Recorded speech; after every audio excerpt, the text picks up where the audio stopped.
Assalamu alaikum everyone. In the last video we discussed about different energy types, मतलब कि free energy के बारे में हमने पढ़ा। चेंज इन फ्री एनर्जी क्या होता है हमने ये जाना, इंथैल्पी इंट्रॉपी क्या होता है, फिर हमने रिएक्शंस में पढ़ा कि एक्सर्गोनिक रिएक्शन कौन सा होता है, एंडोगोनिक रिएक्शन कौन सा होता है।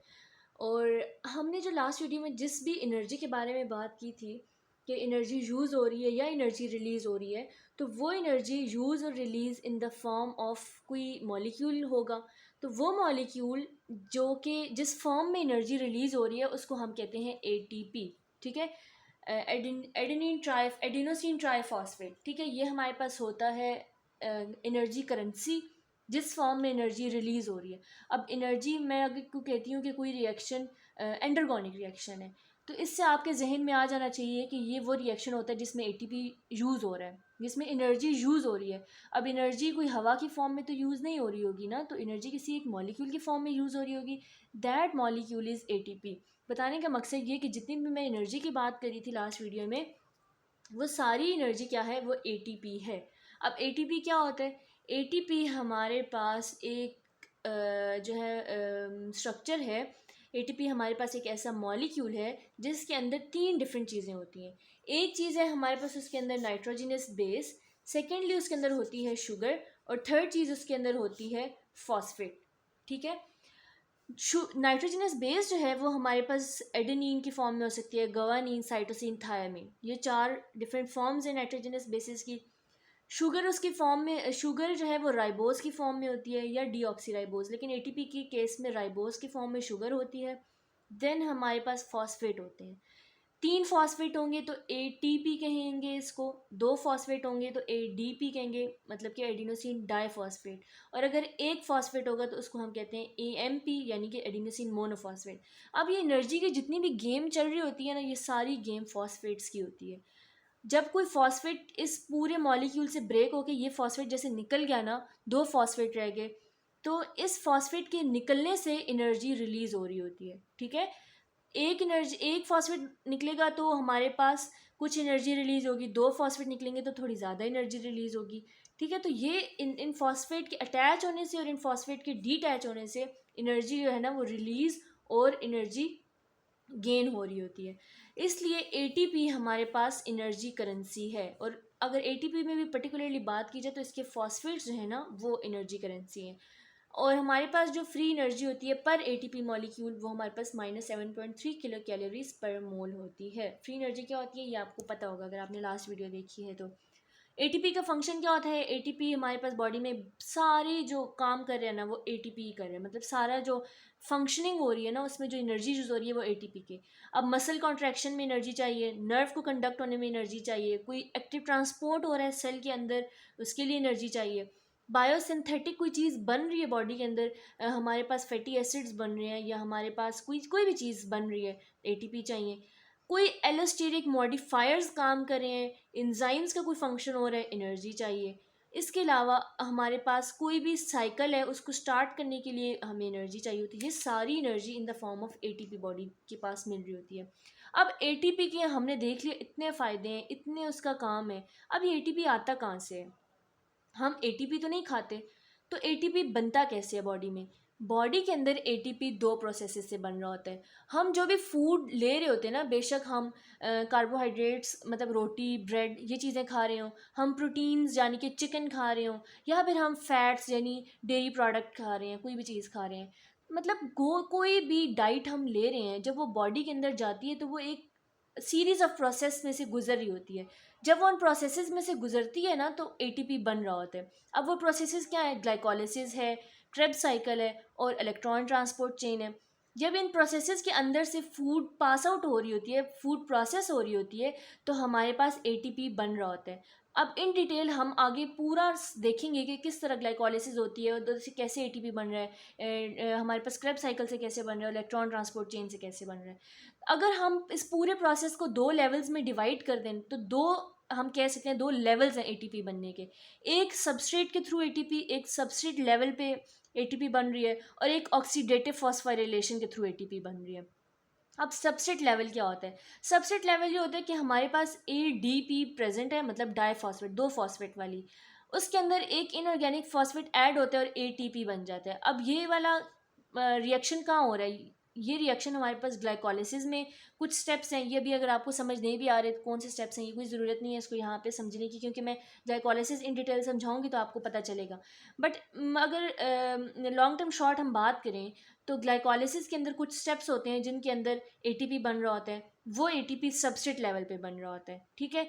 इसी तरह हमारे पास आगे क्रेब्स साइकिल का भी एक ये प्रोसेस है जिसमें सक्सिन L6 में कन्वर्ट हो रहा है। इस स्टोरी में भी आपको पढ़ने की बिल्कुल ज़रूरत नहीं है। बस अब ये याद रखें कि ग्लाइकोलिसिस और क्रेब्स साइकिल में जो एटीपी बन रही होती है थ्रू इनऑर्गेनिक फॉस्फेट, वो सबस्ट्रेट लेवल फॉस्फोराइलेशन होती है। और एक हमारे पास एटीपी बनती है बाय ऑक्सीडेटिव फॉस्फोराइलेशन। और ये कहाँ होती है? ये वो वाले एटीपी बनना है जिसमें ऑक्सीजन यूज़ हो रहा है। और ऑक्सीजन हमारे पास इस पूरे प्रोसीजर में सिर्फ एक जगह यूज़ होता है, वो है electron transport chain. Electron transport chain में जो एनर्जी एटीपी बन रही है वो ऑक्सीडेटिव फॉस्फोराइलेशन के थ्रू बन रही होती है। और उसके अंदर एटीपी सिंथेज एंजाइम यूज़ हो रहा होता है। और ये एक पंप होता है जिसके अंदर से हाइड्रोजन गुजरता है तो वो एडीपी को एटीपी में कन्वर्ट कर देता है। अभी आपको अगर ये पूरी बात कुछ समझ नहीं आई तो आपको बिल्कुल परेशान होने की ज़रूरत नहीं है। सिर्फ आपने ये बात याद रखनी है कि एटीपी फॉर्मेशन के दो डिफरेंट लेवल्स हैं, दो डिफरेंट फॉस्फोराइलेशन के लेवल्स हैं। एक है सबस्ट्रेट लेवल, एक है oxidative phosphorylation. Substrate level glycolysis और क्रेब्स साइकिल में होता है और oxidative phosphorylation in the presence of oxygen electron transport chain में होता है। ये बात अभी तक आपको सिर्फ पता नहीं चाहिए, आगे वाली पूरी स्टोरी आपको इंशाल्लाह आने वाली वीडियोज़ में बिल्कुल एक्स्ट्रा ही थोड़ी ज़्यादा क्लियर ही हो जाएगी, ठीक है। अच्छा, अब ये जो एटीपी होता है ना, एटीपी एडीपी में कन्वर्ट हो रहा होता है और एडीपी दोबारा से एटीपी में कन्वर्ट हो रहा होता है। ये जो इनका आपस में साइकिल चलता है ना, इसको हम कहते हैं एटीपी एडीपी साइकिल, ठीक है। एटीपी एडीपी साइकिल मतलब कि दोनों आपस में एक साइकिल में चल रहे होते हैं, ठीक है। और इसको अगर मैं आपको आसान लफ्ज़ों में समझाऊँ तो ये है कि एक हमारे पास फॉर एग्जांपल कोई भी रिएक्टेंट है, रिएक्टेंट वन हम उसको कह देते हैं, रिएक्टेंट वन प्रोडक्ट में कन्वर्ट हो रहा है, रिएक्टेंट वन प्रोडक्ट वन में कन्वर्ट हो रहा है, तो हमारे पास क्या एनर्जी यूज़ हो रही है। वो एनर्जी जब यूज़ होगी ना तो एटीपी से क्या बनेगा, एडीपी बन जाएगा और साथ एक फॉस्फेट रिलीज़ होगा। मैंने आपको पहले भी बताया कि एनर्जी कैसे निकलती है किसी भी प्रोसेस से, जब उसमें से कोई फॉस्फेट अटैच हो रहा है या रिमूव हो रहा है। मैंने आपको पहले शुरू के डायग्राम में दिखाया था। अब फॉस्फेट अगर निकल रहा है ना तो एनर्जी जो है वो प्रोड्यूस हो रही है। कोई भी रिएक्शन को प्रोडक्ट में कन्वर्ट होने के लिए एटीपी से एडीपी में गया और हमारे पास फ्री एनर्जी जो है ना वो यहाँ से निकल गई। अब क्या होता है कि ये एडीपी बॉडी में ऐसे ही नहीं पड़े रहते, इन ये एडीपी भी कोई काम करते हैं। वो काम क्या करते हैं, फॉर एग्जांपल यहाँ पे कोई और रिएक्टेंट पड़ा हुआ है, रिएक्टेंट टू, उस रिएक्टेंट टू ने कन्वर्ट होना है प्रोडक्ट में, ठीक है। तो ये एडीपी यूज़ होता है वहाँ पे और ये क्या करता है, ये एडीपी वहाँ जाके किसी इनऑर्गेनिक फॉस्फेट के साथ मिलता है और दोबारा से एटीपी बना देता है, ठीक है। उसने आते मतलब आते हुए भी ये ऐसी हिसाब है कि आप कहीं जा रहे हो, कोई फॉर एग्जांपल टैक्सी ड्राइवर है, वो यहाँ से किसी जगह फॉर एग्जांपल रावलपिंडी से लाहौर जा रहा है, जाते हुए भी एक उसको कोई पैसेंजर मिल जाता है और वापसी पे आते हुए भी उसको एक पैसेंजर मिल जाता है, तो उसका दोनों तरफ से फ़ायदा हो गया। इसी तरह ये वही एग्जांपल है कि इस रिएक्शन को एक एक रिएक्शन को रिएक्टेंट को प्रोडक्ट में कन्वर्ट होने के लिए वो एनर्जी चाहिए, वो अब एटीपी में कन्वर्ट हो गया। दूसरे रिएक्शन को चाहिए, वो वापस उसको एटीपी बना देते हैं। इस साइकिल को हम कहते हैं एडीपी एटीपी साइकिल, ठीक है। आई होप ये चीज़ आप लोगों को क्लियर होगी होगी। अच्छा, अब मैं एक और बात बताती हूँ, जो मैं पहले एक बात करी थी कि हम खाना खाते हैं और हमें जो है ना एनर्जी मिल जाती है। अब वो किस तरह मिल रही है हमें एनर्जी? वो एनर्जी हमें ऐसे मिल रही है कि लेट सपोज हमने क्या किया, हमने कोई भी खाना खा लिया, ठीक है। फूड जब हम खाते हैं ना तो वो जब उसमें पूरा प्रोसेस हो रहा है, सेलुलर रिस्पिरेशन हो रही है, तो वो कार्बन डाइऑक्साइड और वाटर में कन्वर्ट हो जाती है और कुछ एनर्जी उसमें बन जाती है, ठीक है। अब इस प्रोसेस के दौरान हो क्या रहा था, हमारे पास बॉडी में ऑलरेडी एडीपी और इनऑर्गेनिक फॉस्फेट पड़े हुए हैं, ये वाली स्टेट, ठीक है। एडीपी इनऑर्गेनिक फॉस्फेट पड़े हुए हैं, अब इन्होंने एटीपी में कन्वर्ट होना है, तो ये फूड क्या करती है, ये फूड इसको एटीपी में कन्वर्ट करती है, ठीक है। इसलिए हम खाना खाते हैं तो हमें एनर्जी मिल जाती है, फूड से क्या मिल गई, एनर्जी, क्योंकि एटीपी एनर्जी है। अब ये एटीपी क्या करता है, ये एटीपी जाके कोई काम करेगा, ठीक है। एटीपी ने जब कोई रिएक्शन करवाया है तो वो कन्वर्ट हो जाता है एडीपी और इनऑर्गेनिक फॉस्फेट में, ठीक है। इस एटीपी ने कोई काम किया तो वो क्या हो गया, एडीपी और इनऑर्गेनिक फॉस्फेट में दोबारा से कन्वर्ट हो गया और यहाँ से जो एनर्जी निकली है वो कहाँ गई, वो सारी एनर्जी बॉडी ने यूज़ कर ली। किस लिए? उस बॉडी के जो डिफरेंट सारे प्रोसेसेस हैं, मसल कॉन्ट्रैक्शन, नर्व कंडक्शन, हर चीज़ में उसने यूज़ कर लिया। अब ये दोबारा से एडीपी और इनऑर्गेनिक फॉस्फेट की फॉर्म में पड़ी हुई है। अब दोबारा जब हम खाना खाएंगे तो ये एडीपी जो है ये दोबारा से एटीपी में कन्वर्ट होगा और फिर वो यूज़ होगा, फिर खाना खाएंगे। इस तरह जो है ना ये कन्वर्ट, खाना एटीपी, एडीपी, खाना एटीपी, एडीपी, तो ये पूरा साइकिल चलता है। इसको हम एटीपी एडीपी साइकिल कहते हैं। ठीक है। अच्छा, उसके बाद क्या है कि हमारे पास energy needed to create ATP जो है ना, मतलब वो एनर्जी जिसने एटीपी बनाना है वो बिल्कुल कम चाहिए होती है हमें। ठीक है। जो जिस चीज़ ने एटीपी आके बनाना है वो हमें एनर्जी बहुत कम चाहिए, लेकिन जब एक दफ़ा एटीपी बन गया तो वो बहुत ज़्यादा एनर्जी प्रोड्यूस करता है। तो एमसीक्यू में आपसे पूछा जा सकता है कि एटीपी बनाने में ज़्यादा एनर्जी लगती है या एटीपी रिलीज़ ज़्यादा करता है। तो एटीपी जो है ना वो एनर्जी जब प्रोड्यूस कर रहा होता है तो ज़्यादा एनर्जी रिलीज़ हो रही होती है। अब मसल्स के अंदर ना एटीपी एक और बहुत मज़े का काम करता है। वो क्या करता है कि मसल्स के अंदर हमारे पास प्रेजेंट होती है क्रेटिनिन। ठीक है। एटीपी है। ठीक है। मसल्स के अंदर हमारे पास क्या प्रेजेंट है? क्रेटीन प्रेजेंट है। अब क्या करते हैं कि एटीपी क्रेटीन के साथ मिल के ना वो बना देता है क्रेटीन फॉस्फेट।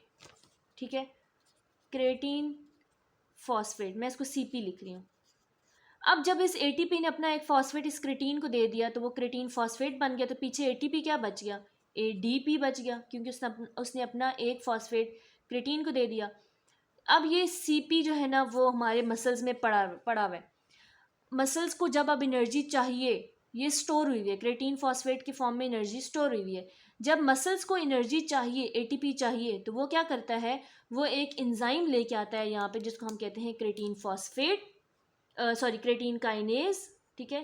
क्रेटीन काइनेज आके क्या करेगा? क्रेटीन काइनेज एक एंजाइम है, वो आके इस क्रेटीन फॉस्फेट को ब्रेक करेगा और दोबारा से क्रेटीन प्लस इसका इनऑर्गेनिक फॉस्फेट वापस से एटीपी को रिटर्न कर देगा और ये एटीपी दोबारा से बन जाएगा। ये एटीपी हम जो है दोबारा मसल्स में एनर्जी के फॉर्म में यूज़ कर सकते हैं। मतलब ये कि एटीपी जो हमारे मसल्स में प्रेजेंट है वो आके स्टोर हो जाती है और जब ज़रूरत हो तो वो दोबारा से एटीपी के फॉर्म में कन्वर्ट हो जाती है। ठीक है। ये एक छोटा सा कॉन्सेप्ट, आई होप ये आप लोगों को क्लियर होगा। अब आपको ATP ADP cycle, different forms of energy पता चल गया। नेक्स्ट आने वाली वीडियोज़ में हम प्रॉपरली स्टार्ट करेंगे ग्लाइकोलिसिस क्या होता है, एंड देन लेटर ऑन जो है क्रेब्स साइकिल और इलेक्ट्रॉन ट्रांसपोर्ट चेन को भी डिस्कस करेंगे। So see you in the next video. Thank you very much. अल्लाह हाफिज़।